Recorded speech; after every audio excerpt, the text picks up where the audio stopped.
Welcome to Disney Coast to Coast, a show celebrating and questioning one of the most beloved entertainment companies in the world through honest, passionate, and clear-eyed Disney discussions. I'm Jeff DePauli, your entertainment-obsessed host with rose-colored glasses removed. Today on the show, I'm chatting with Tania Norris, who worked with WED Enterprises, now Walt Disney Imagineering, back in 1964. This means that she worked right alongside Walt Disney. Tania is most famously known as the designer of the iconic purple wallpaper in the Haunted Mansion, but she was originally hired to help with the design and decorating of New Orleans Square, followed by Club 33, Disneyland's exclusive club located on the second level of New Orleans Square. As part of her job, she found herself on an epic research trip that took her from the real New Orleans to some swampland in Florida long before it was Walt Disney World and the New York World's Fair. Oh, and did I mention that her flying companion was Walt Disney on his private company jet? Can you even imagine?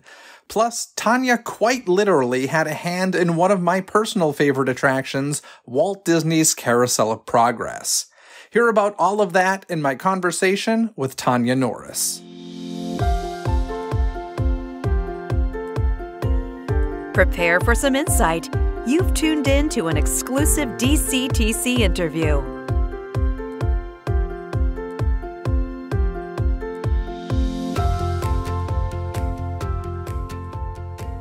Hello, Tania, and welcome to Disney Coast to Coast. It is an absolute pleasure to have you here. It's a pleasure for me to be here, and thank you so much for inviting me. Yeah, now, Imagineering, everybody hears about it. Actually, when you were there, it was WED Enterprises before Walt Disney Imagineering was a thing. But you started there in 1963, but I don't want to jump there just yet. I kind of want to get kind of I want to know how you ended up there, because it wasn't like these days where people, a career goal is get to Walt Disney Imagineering. That wasn't a thing. So how did you end up at WED Enterprises in 1963? In 64, I actually became a member of WED. I arrived in America in 1963. I had a training in London as an interior designer, and I then went to Africa and then went back to England, then came here, and I worked for a small shop. Well, actually, I brought a collection of lamps thinking I would start a business, an import business. There were more lamps here than there were in England, so that didn't work out. So I gave the lamps I had to a shop on Melrose Avenue and started to work there. And loving antiques, and that was part of my background, and made friends with antique dealers, one of whom called me one day and said, I have a job for you. And I said, forget it, I've got enough headaches. She said, no, this is with Walt Disney, and it's something in the 1880s, and it's in New Orleans. I said, well, all right. I haven't been to New Orleans. I haven't been even to Disneyland. So she had heard of it from her friend, Dorothea Redmond, of famous Dorothea, who was such a wonderful person. I applied for the job, and I had an interview on a Wednesday. So my husband and I went to Disneyland on the Sunday. We walked down Main Street under the castle, and we looked around, and we said, oh, interesting. And we had a hot dog, and we wandered back. And yes, I'd been to Disneyland. So on the Wednesday of my appointment, I met with John Hench, Dick Irvine, and Bob Brown.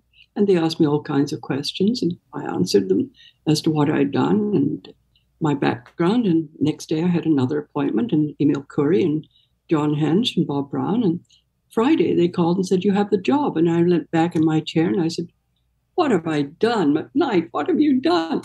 I really didn't know what the job was. Secondly, there were several other applicants, all with large portfolios and very, very professional looking. And here was myself with a few pieces of paper from around the world saying I had decorated some homes. And I started there in, I think, November of 64.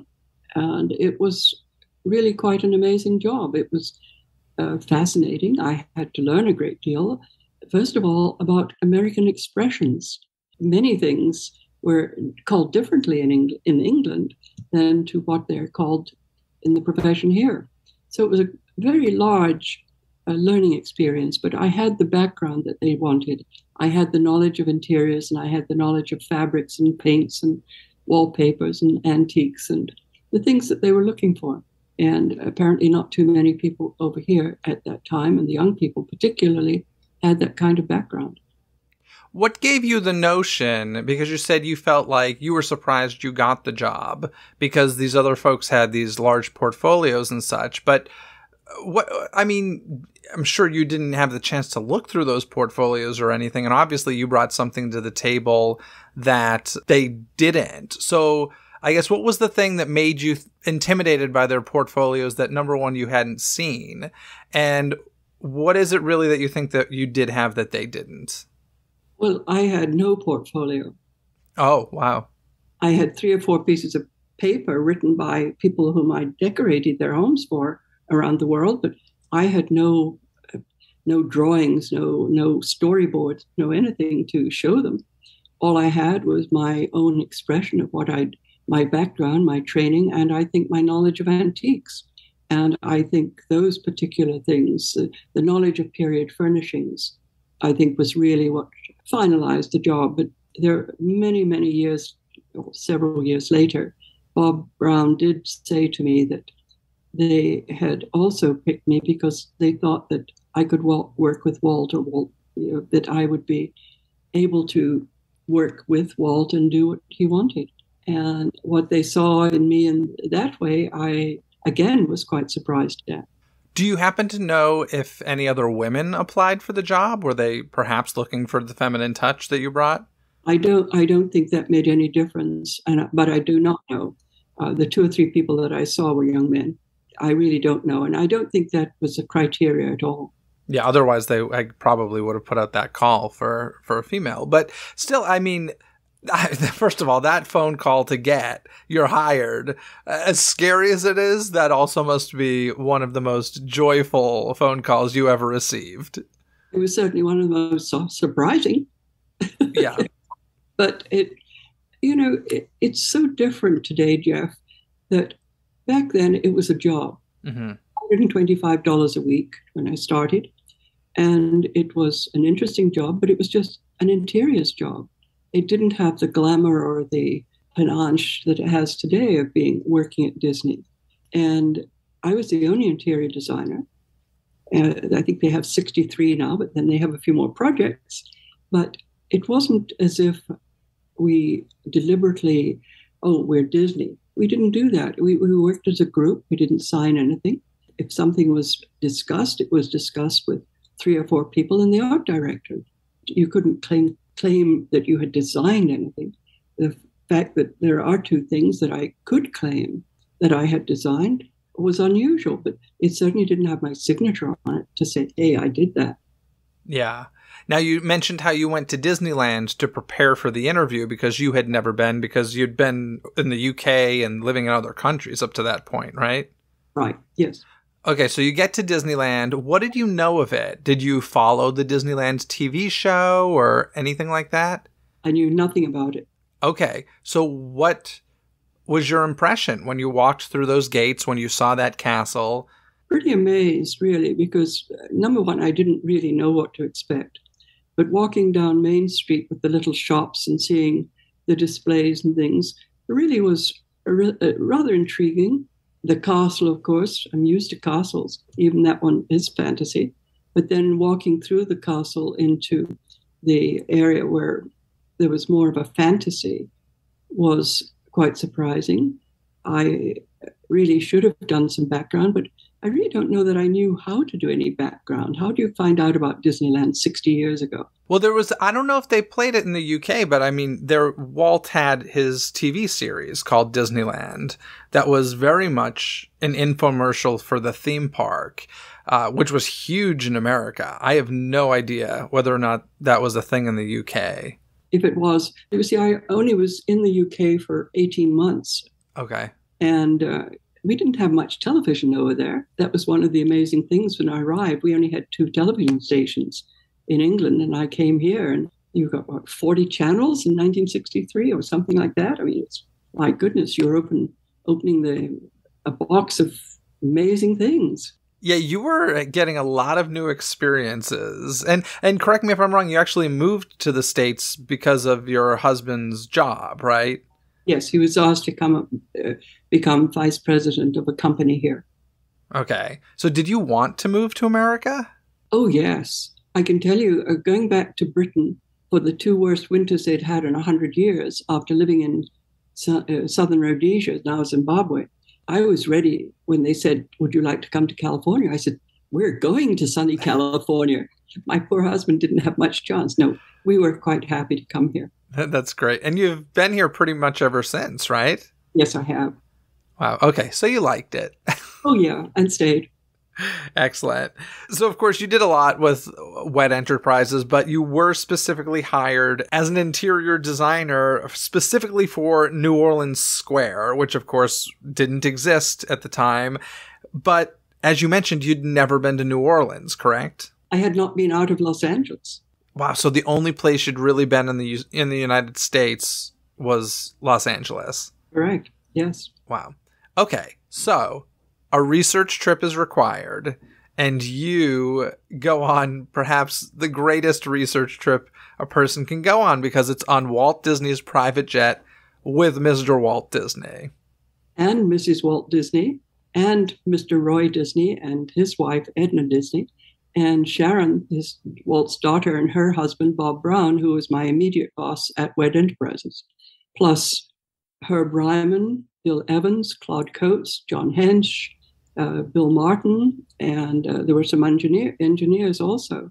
So, I mean, it was a very, very select group that were on that flight. Let me ask perhaps a naive question, but considering you weren't super familiar with like the Disneyland TV series or anything, did you, I'm sure you knew the name Walt Disney because of the films, but did you know what he looked like?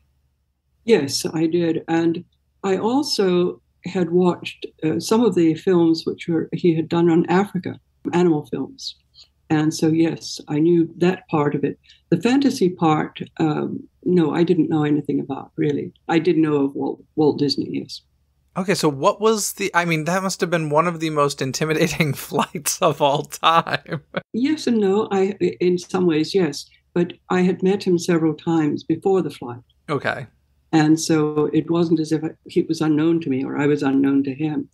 And I'd met him first, I think, at the Christmas party in 1964 at WED. And that was my first introduction to him. And then he would come into WED and things I was working on for New Orleans Square. So it wasn't that I was a stranger to him. But that flight, it was, I was nervous. And I was airsick. And we tried to hide it from Walt. But of course, Walt had, I think, eyes in the back of his head, like everybody says. But he found out.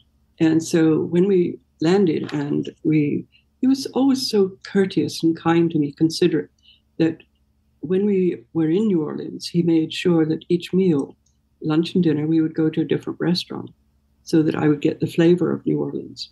And he decided that I would not drink. So when the waiters would ask if I would care for a drink, dinner, he said, the girl doesn't get a drink. It didn't bother me, but that was fine. And it was only at the last dinner in New York that Lily turned to Walt and she said, Walt, for goodness sake, let the girl have a drink. And he said, I will not add to the juvenile delinquency of America. She's not having a drink. That was What a hypocrite, huh? So, I mean, I really didn't, it didn't bother me at all.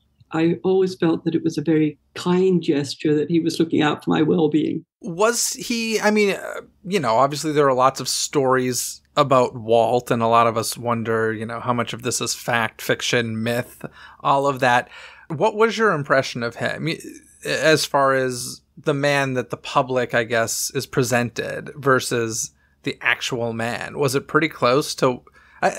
we know that there was the TV personality, but we also know, there was the chain smoker that the public didn't really see, and, a strict kind of bad temper at some points. But, was there anything that you feel isn't known about him that was you know what, people really should know about Walt?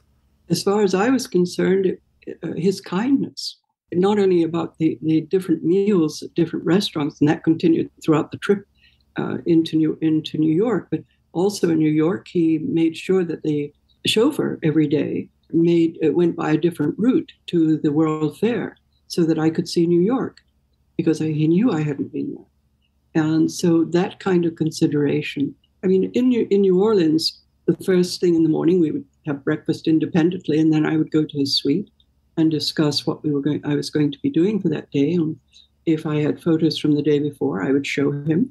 I took Polaroids of things that I thought could work for New Orleans or Club 33, and we would discuss that. And then I would go and meet up, go to the Vauquerie, all the antique shops, and then we would meet for lunch. And he was always so interested in what I was talking about and what I was doing.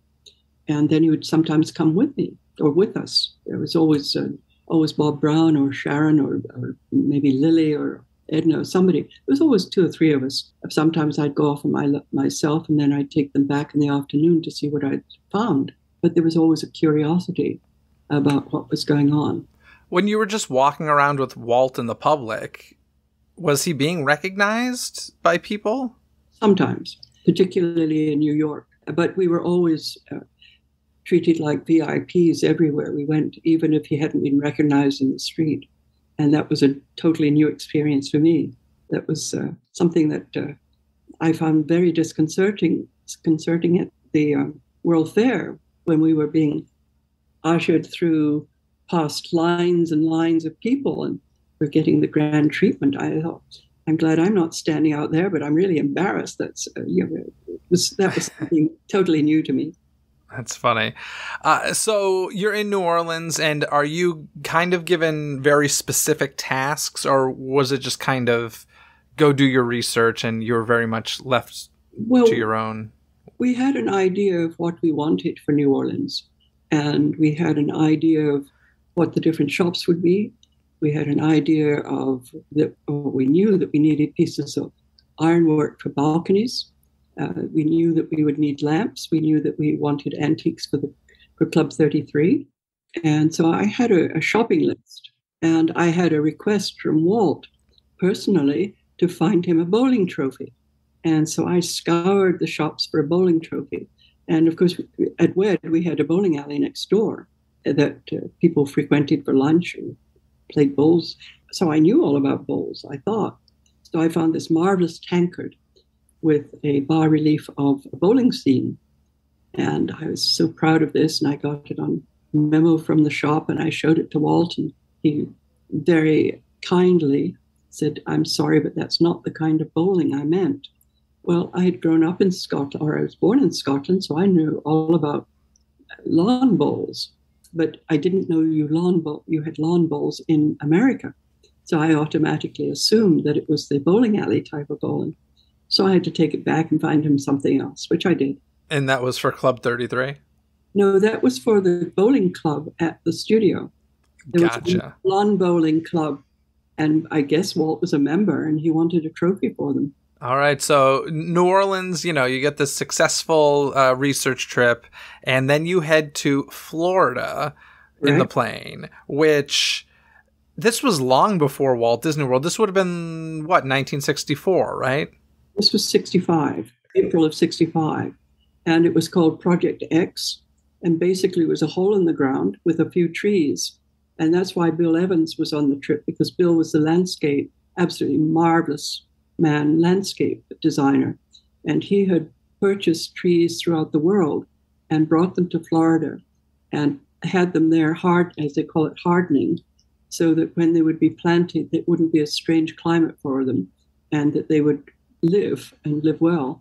And so he was checking on the trees, and everybody else was looking at a hole. But it was an interesting project, an interesting visit. So correct me if I'm wrong, but at this time, 1965, the general public knows nothing of Walt Disney World. They don't even know that Walt Disney is buying up this land. So it's true. What did you know of it? And if you did know what was going on, I would assume you were part of a very small group of people who knew what was happening in Florida. Yes, that's true. The public did not know. We knew at WED. I knew a little bit, but not much. There was a whole different section of people that were involved in it very secretly. And the little bit that I knew was that it would be a theme park and it would have a very special place for people to live, which at that time I don't think had a name. But that's basically what I knew about it. But it was interesting to visit it. So back then, were there things like NDAs? Were you having to sign non-disclosure agreements, or were they just trusting you to keep your mouth shut? They trusted me, I guess, because I'd never signed anything. Wow. I mean, that's pretty remarkable. You knew years before most people that there was going to be a Disney something in Central Florida, and you actually had visited it. Granted, it was swampland, but still. It's the only time I visited it. I have not been to Walt Disney World. Would you like to go? Oh, yes. I'd love to go one of these days. Oh, we got to make that happen for you. Oh, my God. How many times, I'm pretty sure it's a low number, which is why I think I can ask this question, but how many times in your life have you been to Disneyland, other than for work? Twice. Twice. Okay. Maybe 3 times. Counting the first time, my husband, I think only 2 or 3 times, and that there within the last very short time. There was a period of 50 years that I had no association with Disney, really, apart from my connection to Ryman Arts, Herb Ryman's art school project. And it was accidental, really, that my visits happened because I had mentioned I've been a patron of Ryman Arts since it started, and before that with DAFCA. I mentioned in conversations while I worked at WED back in the 60s, and I worked with Walt Disney and a few things, just in conversation. Nobody picked up on it. And it wasn't something I expected them to pick up on. It was just conversation. But then Garner Holt, whom I'm sure you know, that absolutely incredible animatronic inventor, said, "You worked at WED? You worked in Disney with Walt?" And I said, "Yes." He said, "May I take you to lunch at Club 33? And I said, "I'd be delighted. I helped to design it." And he kind of did a back. He said, "You did?" And I said, "Yes." So I went with Garner and a few others. I think there were 6 of us just before COVID. And that was my first visit since I'd left Disney in, I think, 71. And basically it was a walk down Main Street, go to the club, have lunch, go back and down Main Street. I really didn't see Disneyland.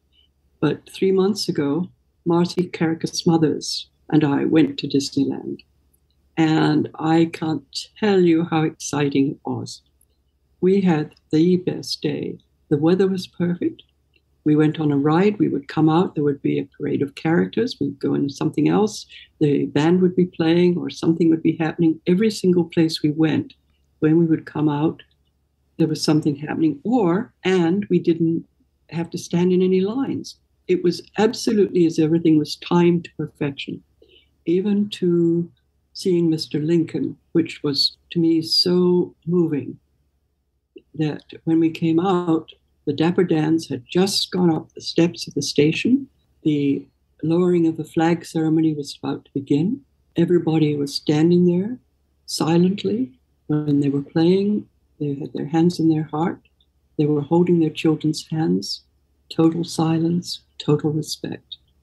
And that to me was one of the most moving things I've seen. It really was such a totally magic moment that I understood then the magic of Disneyland. That's an incredible story. One of my favorite things about Disneyland is, like you said, you walk out of something and there's always something happening, performance-wise, live entertainment-wise. And that's my favorite thing. And it's very common for me these days to go and definitely see more live entertainment than actually experience rides. That's my favorite part, which is why, when the parks reopened after COVID and stuff and all the live entertainment has been the last stuff to return, to me, it just didn't feel complete without that. No, that's what brings it alive. Yeah. The rides that I went on were really nostalgic because I went on Pirates of the Caribbean, which I'd helped to find bits and pieces for. And then, of course, the Haunted Mansion, which I had helped to design, and the purple wallpaper, of course, that's what I've become known for. Yes, we will get to that, I promise. And for years, apparently, nobody knew who had designed it until I happened to stay on I think, second interview that I ever had I designed the wallpaper in the Haunted Mansion. I did not know it had gone viral. I didn't know that anybody even liked it. And so then when I was told that it was so popular, I looked on the internet, and one company, I think, sells 350 different items with this purple wallpaper. And somebody gave me a pair of Mickey Mouse ears made from the fabric of the paper. So, yeah, I have some wallpaper. It's definitely popular. There's now wrapping paper, with it, and even a car covered with it. Oh, and if people find out that I did the design for it, they say, "Well, I have it in my dining room, or I haven't." And there was one event I went to that was focused on the Haunted Mansion, and there were people clothed in it from top to toe, even boots covered with it. I mean, it's totally amazing. Yeah. Okay, we're jumping a little bit ahead. Let's go back a little bit. You mentioned visiting Lincoln at Disneyland, and that, of course, I'm sure was not your first time experiencing that, because you actually went to the New York World's Fair as part of this, amazing flight, New Orleans, Florida, the New York World's Fair. And I mean, that must have been absolutely incredible, because Walt had so much going on there. It was Lincoln, it was Carousel of Progress, it was It's a Small World, and the Ford. I think the Ford one was the least known, least popular of all the things that Walt did there, in my memory. But we did tour it, and that's where I learned that you'd never buy a car on a Monday, a new car on a Monday. Why is that? Everybody's got a hangover. And it was a Ford executive who told us that. That's hilarious. I'm sure tongue in cheek. But no, I remember going to the different events and being totally excited about, or really intrigued with them. Because at WED, they were still experimenting with Mr. Lincoln. And they were also doing the experiments with the Dolls for Small World. So there was always audio animatronics happening there, which were, to me, intriguing and fascinating. It was something I hadn't seen. But Mr. Lincoln is so much more sophisticated, this new one, than back in the 1960s, where he still was a little awkward sometime when he stood up. Yeah. Now, New Orleans Square, you get back to Disneyland, you opened New Orleans Square in 1966. And when New Orleans Square opened, it was really, I mean, frankly, a lot of your work, the decor, the decoration of the land, because there was no Pirates of the Caribbean. Right. There was no Haunted Mansion. There was no Club 33. It was about the look of the land and about the little shops. And one other point about New Orleans, it's the only part of the park that is not real fantasy. It's something real. And the shops were based on places. The courtyards were based on actual places in New Orleans. The colors were all my choices. But it was a cooperative event, that when the facades were done and we were doing color schemes, it was 2 or 3 of us talking, and Dorothea would be mixing paints. And I before I started work at WED, I would do architectural renderings and even architectural drawings. But when I went to WED and I saw all this talent, and Dorothea would be drawing as you're talking to her, describing something that's appearing on paper, I said, no, that's above my pay grade. No way. I'm not doing that again. It was extraordinary working with those people. It was Herb Ryman. It was just absolutely incredible. Love it. But the people there were exceptional. But it was a combined effort. No one person did it all. I was going to say the purple wallpaper and a tray in the Plaza Inn, which is no longer there, the only 2 things that I could say truthfully that I designed by myself. Yeah. And even in the purple wallpaper, although I don't remember it, it's been suggested that it was based on something that Roland Crump did. And it may well have been, I don't know. I can remember sitting at my desk doodling with the kind of eyes and vapors going from them. A little different to what it is now, but I can. And then when I went to see it and it was hung, I can remember saying, I designed that. I was really kind of proud that something's on the wall I designed. That was, because we didn't sign it. It was just a group effort. Yeah. I always wish that there was some sort of resource, like an IMDb for the movie industry. I wish there was something like that for the themed entertainment world, but I think a lot of those names have been lost to history at this point, and I think it would be a difficult task, and I'm not sure who would do it, but I wish there was a resource. Tom Morris is doing a wonderful job. Yeah. With researching the people that worked at WED. And then Mindy, I'm sorry, I've forgotten her last name, although she didn't know about me, so I'm not in the book. But I think the books that she put out about the women at WED helped to bring to the front who the people were behind the scenes that worked on it. Now, you had mentioned that you would take photos and do research on like railings and such in New Orleans, right? For New Orleans Square? Yes. Did you have any influence on, I think this is an original thing, or maybe it was added years later, but there's the railing that on the second level that looks over the rivers of America, where worked into the railing work is a WD for Walt Disney and an RD for Roy Disney. Did you have any involvement with that? It was all part of the decorating of that. What we did was we purchased small pieces of ironwork which we could replicate. And so when something like that was needed, we added to it because the pieces were very small. And so we were making our own so we could make it as what we wanted. I mean, it's just like taking photographs in the Bank of America building of the original owners, making them look as if they're Victorian. It's adding that detail. And this was, I think, one of the mantras that made Disneyland, and this was Walt. Detail, detail, detail, research. And that was a lot of time went into that, a lot of money went into it.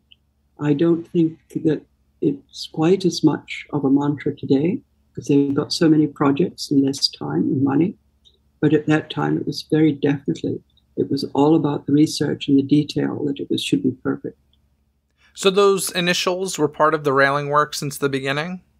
Right, as far as I remember, yes, I'm sure they were. And in my memory, they are. No, I'm thinking 60 years ago. Yeah. So sometimes I'm a little fuzzy on the end. But no, I think we worked them in at that time so that it would be there. I remember, we're talking over a decade ago at this point, but I remember where they were very much hidden in the railing, where it was all painted the same color, the whole railing. And so the WD and RD really weren't noticeable unless you knew they were there. Now they've like gold leafed them, so they're very prominent. I think that's happened to quite a number of things. And Walt, it's even like the castle. He wanted the castle to be muted colors so that it was a forced perspective, that you saw the castle at the end of Main Street, but it looked further away than it really was. Now with the change of colors, it's brought really up close to close and very close to where you are, and you don't realize that there. Well, to me, you don't realize that the street is the 7/8 scale or the different scale. It's lost that perspective, which is what Walt had wanted. I mean, you knew Walt. You spent several years with Walt, so I'm curious what your opinion on this would be. What do you think Walt would think of his statue being there in front of the castle? I don't think he would have minded that. Okay.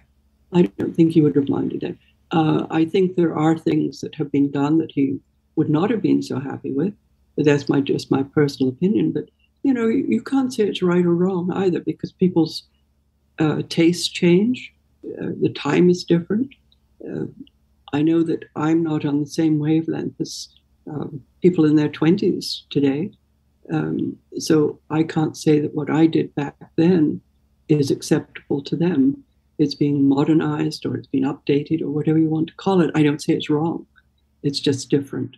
Now, soon after New Orleans Square opened, very sadly, a few months later, Walt Disney passes away. Did you have any knowledge or inkling that he was ill? There was, yeah, because you see, I worked with Bob Brown. Mm-hmm. But the sad part is that Bob Brown himself was ill at that time. Kept quiet about it. And he passed away 9 months, almost to the day after Walt, of lung cancer. So, yes, there was knowledge that Walt wasn't feeling too well, put it that way. But it wasn't, at least I didn't know that it was really as terminal as it became. What was that? I mean, obviously it was melancholy and sad, but what was the feeling at WED as far as, did things just pause for a long time after Walt passed, or did you just keep moving forward because Pirates was in the works, Haunted Mansion was in the works? We kept moving forward.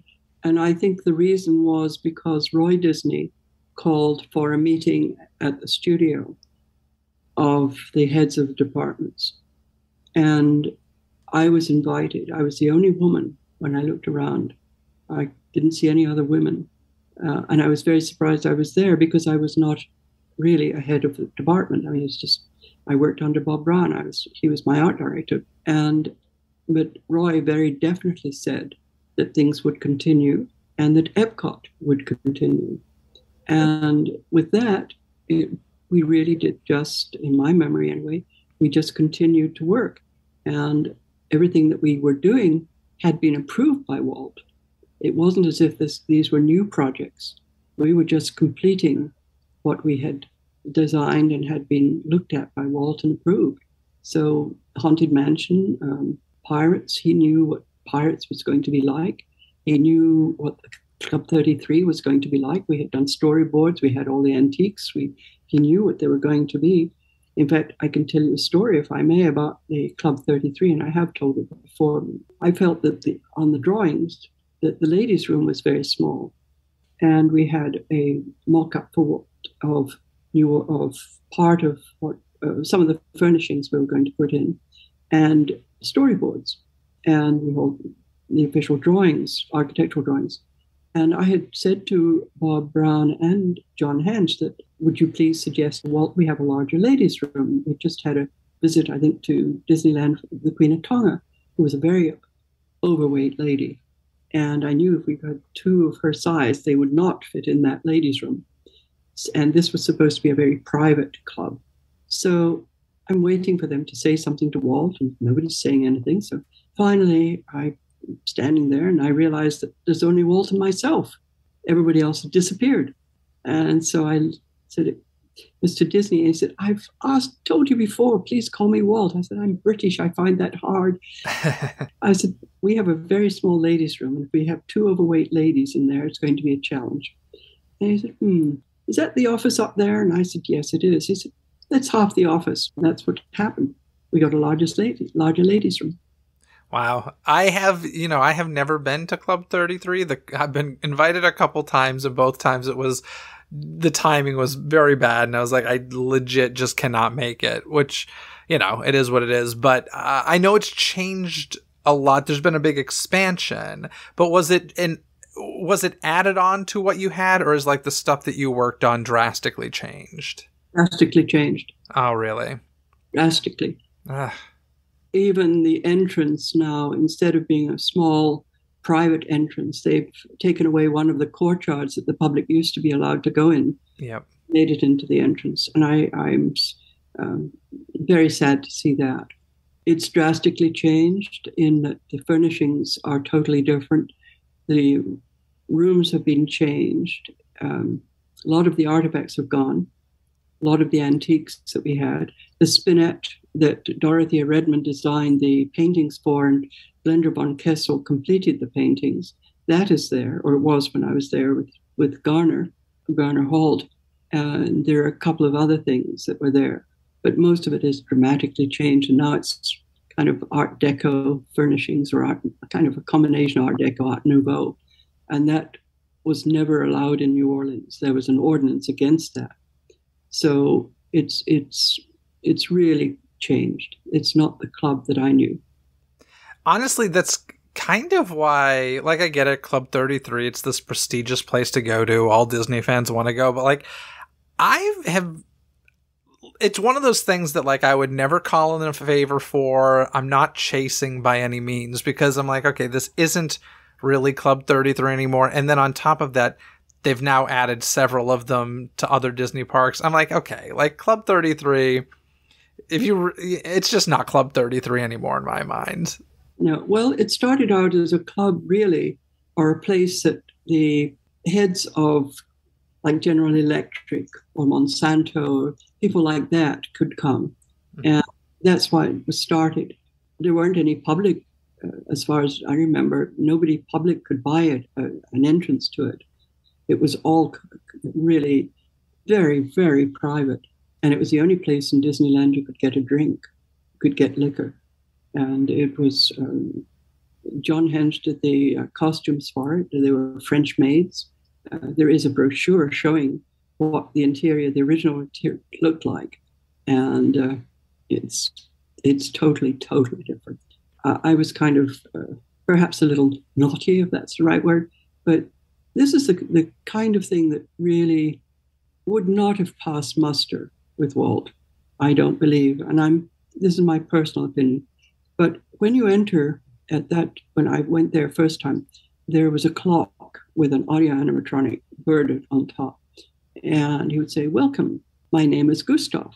And so I waited for everybody to clear away from the entrance. I went over and I said, "Excuse me." "Oh, welcome, my name is Gustav." I said, "Why is a bird in the French Quarter called Gustav?" "I don't know. I don't know. I don't know." I believe they have changed its name. I think it's now Alfred. But you see, that is and I'm not criticizing, it's just different. And maybe somebody who had something to do with it, his name was Gustav. But that is the attention to detail that I think we had to deal with at that time. I mean, it would have been Francois or Pierre or somebody, the bird. It would not have been a Gustav or an Alfred. It's just so interesting to hear you talk about, kind of the lesser attention to detail these days. And I think of it all the time when I go into theaters. I'm a big theater fan. And I have a great love of the architecture of old theaters. And I'm always amazed when a new theater is built and the level of detail is so lacking compared to a theater that's hundreds of years old. I'm like, they had less tools, and less money. Yet they made these things that are amazing. And today we have so many more resources and it's so much more bland. And that's just what I keep thinking when I hear you, tell these stories. I remember correctly, Jeff, I think our budget for the whole of New Orleans Square was something like $85,000. Oh my gosh. That would be one antique these days. It's a totally different world. Unbelievable. But, it's still got a magic there that you cannot destroy, you cannot take away. And as I've said on several occasions, to me, Disneyland is for the adults. Because if they have any insight at all, they will see the detail and they will realize the thought that went into it, the attention and the just overall, I don't think love is the right word, but the overall interest in making it right. Leave the magic for the children. Let them get all excited about going on the rides. But look around. See how the most beautiful plantings, why they're there. Why is that tree over there? Why is it that size? That type of detail. To me, that is what I find fascinating about Disneyland, as well as the excitement. All right, so you were there for the beginning of New Orleans Square. You continued with things like Club 33. Of course, the Haunted Mansion came around, and you were working on that as well. As you mentioned, you're very famous for that purple wallpaper. And I'm curious, so what kind of instruction were you given? Obviously, you were assigned to design the wallpaper for the Haunted Mansion, but were you told, hey, it's going to be purple? Hey, there were going to be eyes peeking at the guests as they ride by? Or was that all your decision? I don't remember being given any instructions. As I said, somebody pointed out that Roland Crump had done a sketch of some kind that it could have been based on. I don't remember seeing it. I don't remember doing anything about that. I really don't know, but I can remember doodling the eyes and things. There was an overall, just for everything else, overall decisions about what areas there would be. There was, of course, the banquet, and I had nothing to do with any of the special effects. In the banquet hall, I think the furniture came from the studio, so maybe Emil Curry got involved. The only person at the studio I ever dealt with, really, although I knew Emil, was Frank Millington, who did the furnishing, upholstery, and draperies. But the fun part of of the Haunted Mansion for me was finding the junk for the attic. And I actually went into friends' attics and said, "Oh, you've got an old pram here from the early 20s, let me borrow that, or let me have that," or old trunks and old clothes. And, it really looked like an attic, much more so than I think today they've redone it. Rightly so, 60 years old, things get dirty, things wear out. But that was a lot of fun. I like junk. What I tell you.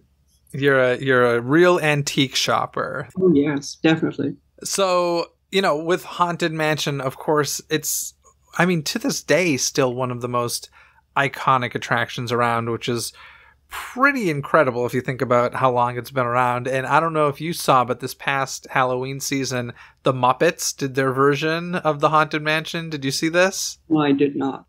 You've heard about it, I assume? No, I hadn't, actually. Oh, really? There's a special on... Do you have Disney Plus? No. You don't watch television? Very seldom. I'm going to email you something because you need to see this. Now, take a look at that. I'm love to hear your opinions of that Muppets Haunted Mansion wallpaper. To me, it looks almost identical. It's got the little owls on it. Yeah, it's got... The eyes are a bit more Muppety, right? They're a little more Muppety, and I think the... kind of surrounding hair is a little more curlicue. And I don't know about the skeleton, how much more skeleton-y that part is. So take a look at the top part. So you see how there are diamond shapes? Yeah. So take a look at analyze one of the diamonds. Look at the top part. I don't know how familiar you are with the Muppets characters, but that top part is Gonzo, right? Right, yes. And then right below that, there's two Pepes. Yes. And then right below that, there's two, I forget his name, but he's a creepy character. And below that, it looks like Beaker. Yeah. And you have kind of gargoyles on the side. Yeah. So they totally took your wallpaper and Muppetized it, which I just think is a blast. Oh, it is. Because they made it really look almost like a skeleton with two arms holding the owls and then the bottom part. Oh, that's fun. So yeah, that came out this past year on Disney Plus. So there you go. You just learned something new today. Oh, every day. That's what life's all about. I love it. That's fantastic. So obviously through the years, you worked with some pretty incredible people at WED Enterprises. Are there any particular Disney legends or just Disney, royalty that you worked alongside that you want to mention? Oh, yes. Herb Ryman. Absolutely one of the greatest Renaissance man. He could draw and paint in any subject. He could talk about any subject. He had the most wicked sense of humor.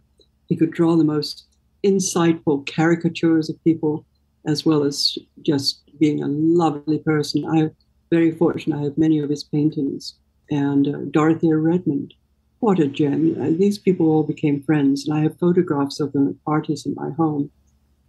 Dorothea Redmond was, as I said, we would be talking about something as you're describing it. She's painting it, and it's coming alive. And she's just a superb artist and designer herself.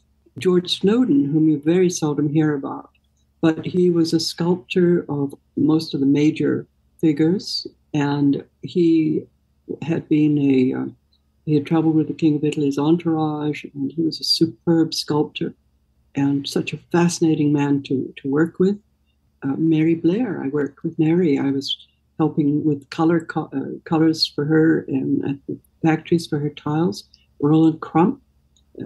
Roland's larger than life. And Bob Gurr, of course, I knew when he was much thinner, a little bit plump rather, and had black hair. We didn't really know each other, but we talked and we knew kind of that. Bob Brown, again, you don't hear too much about Bob, but he was Walt's son-in-law. Very talented, very quiet, but just a charming man. And Ed Cohn, the person who did the paintings for the stretching wallpaper, he was a fun guy. He had all kinds of rotten apples and rotten things in his little cubbyhole because he'd let them do it because he had to paint them.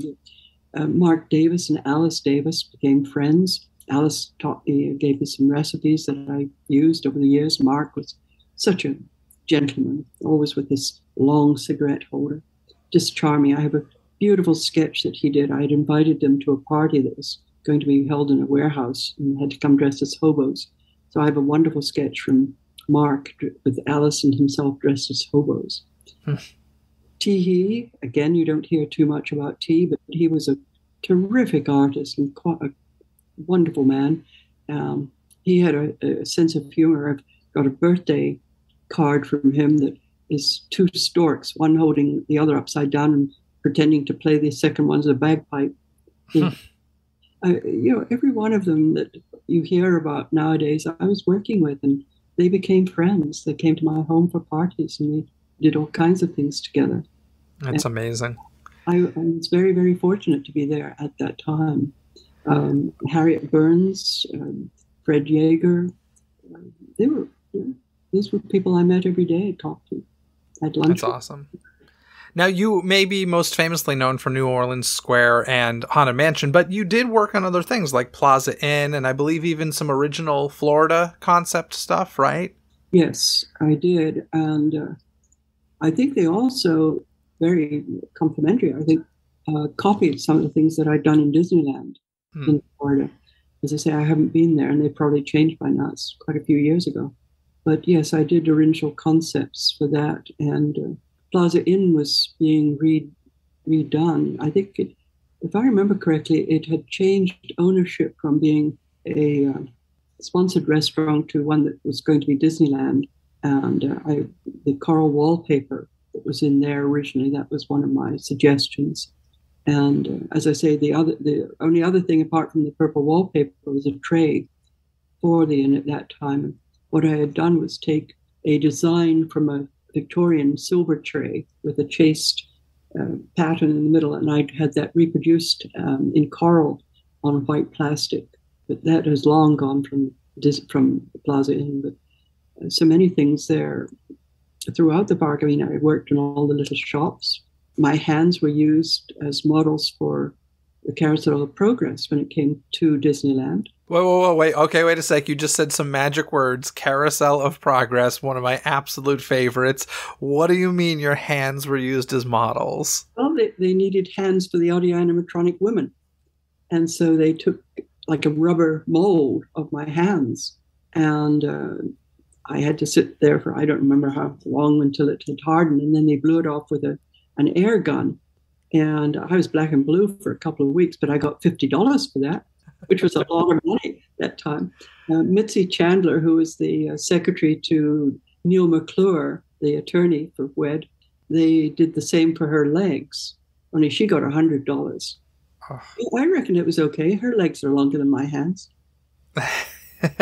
That's awesome, though. I love that. I hadn't heard that story before. That's great. I think that actually Garner Holt may have the cost because he got a lot of the costs from, I guess, the Disney, maybe it was MAPO, I don't remember whose jurisdiction they came under, but I think they all went to Garner Holt. I just met him recently at Comic-Con, so we were chatting, and yeah, he's going to come on the show. So yes, you need to go and see his place, his factory. It's just amazing. Yeah, that's awesome. Well, you ended up leaving Walt Disney Imagineering, or WED Enterprises, in 1970. So you were there for about 6 years, obviously worked on a lot of amazing things, obviously worked there while Walt was there and after Walt was there. What was the ultimate decision for you to leave? Things were changing, but at the same time, I had taken the head designer for the Queen Mary around WED. I was asked to show him around, which I did, and he invited me to see the Queen Mary, which of course being born in Scotland, it was made and built in Scotland. I knew quite a lot about it, or a fair amount. So I was thrilled to go and actually see the ship. And he asked me if I'd like to do some freelance work, and I had said no. I didn't think that would be right. But somebody at Disney, and I don't know how, learned about this offer, and I got a summons to the attorney's office, to Neil McClure, and he said, "I've heard you're working for the Queen Mary." I said, "No, I'm not." I refused. He said, I said, "But it's 3 times per hour what I'm getting here." He said, "Then you better take why don't you do it?" And I said, "Well, it's not right." All you have to do is take photographs to make sure there's no conflict of interest. So with that kind of okay, I did do a freelance project for them, or started one. And then they asked me to go full time. And truthfully, the money was so much better. And there were so many changes happening at WED that I thought it was probably the best course for my career. So I did go to the Queen Mary. Sadly, because of Diners Club, who were the main lessee and whom I worked for, it was sold to an insurance company, and they didn't want anything to do with the Mary. And so we were all let go. And again, sadly, the people that took over didn't have the money that Diners Club had. So they put in indoor-outdoor carpeting, stacked chairs, and opened, instead of restoring it to the maiden voyage splendor that we were actually doing, with all the attention to detail that it had then. Superb ship. The amount of detailing in it was just phenomenal. Every door that you would open in a wardrobe, the lights would come on with beautiful casings over the light bulbs, and the veneers were an inch thick. And although it had been gutted and made into a troop ship during the war, there was only one set of initials carved on that ship. And I was working with 2,000 men, and they upgraded their standards to actually work on the Mary because of the quality of the work that was there. It's an interesting job. It's so sad because the Queen Mary today still sits in Long Beach, but it's once again in like a state of what's going on. It's gone back to the city because the owners couldn't afford to upkeep it now. And it's really sad. I mean, I used to go to events there, and honestly, there's been talk of like, what's going to happen to it? Like, are they just going to dismantle it? And the fact that that's even a conversation is heartbreaking. It does sound like they're doing something to it to fix it up, but my guess is it's going to be done on as cheap as possible.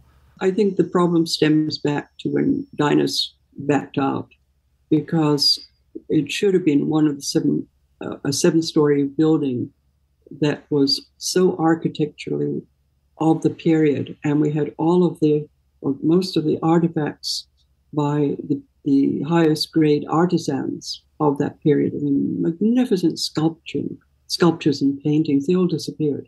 So it should have been one of the places that people really would have gone to look at. Instead of that, it never really took off.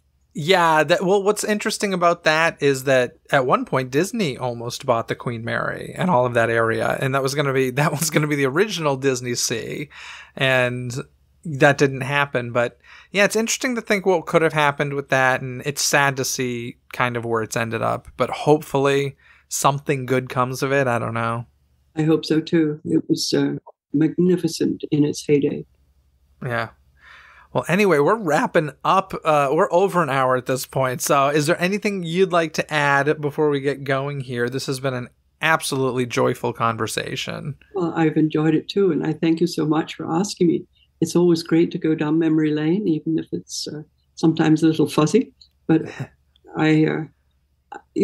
compared to so many people that are on the podcast circuit or doing the talks, I was at WED a very short time. I mean, Bob Gurr was there for 40-some years, 50 years. I mean, so many people have been there for 30, 40 years. I just was there a short time, but it happened to be very impactful. And very important period in the life of Disneyland and future for Walt Disney World.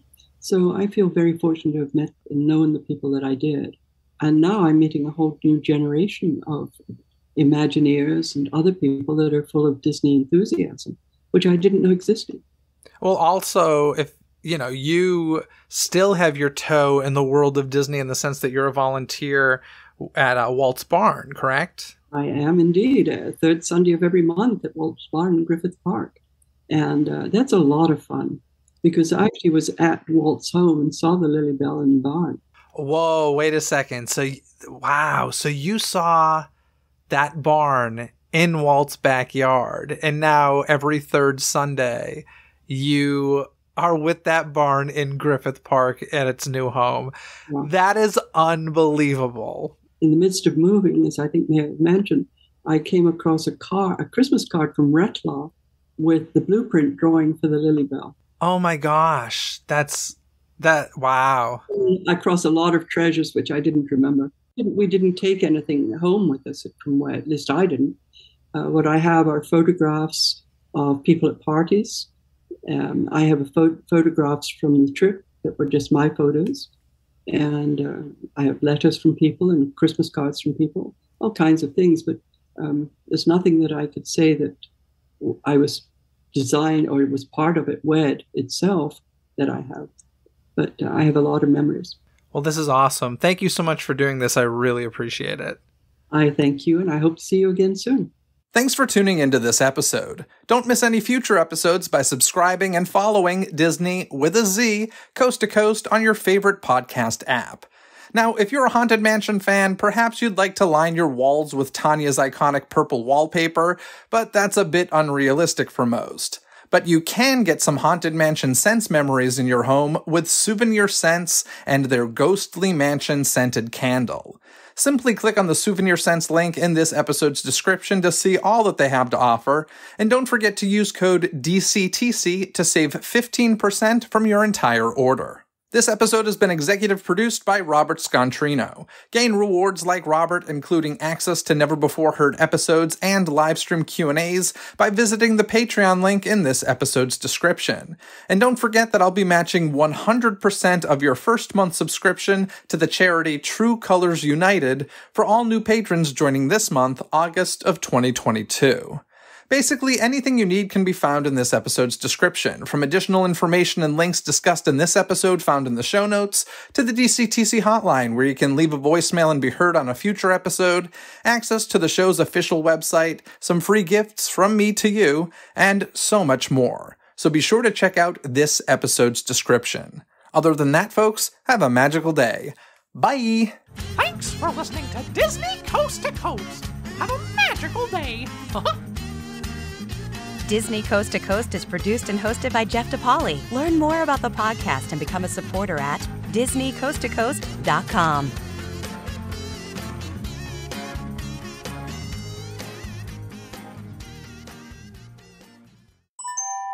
This podcast is part of the DePodcast Network. Learn more about this show, plus find more quality and entertaining podcasts at DePodcastNetwork.com. That's DEPodcastNetwork.com.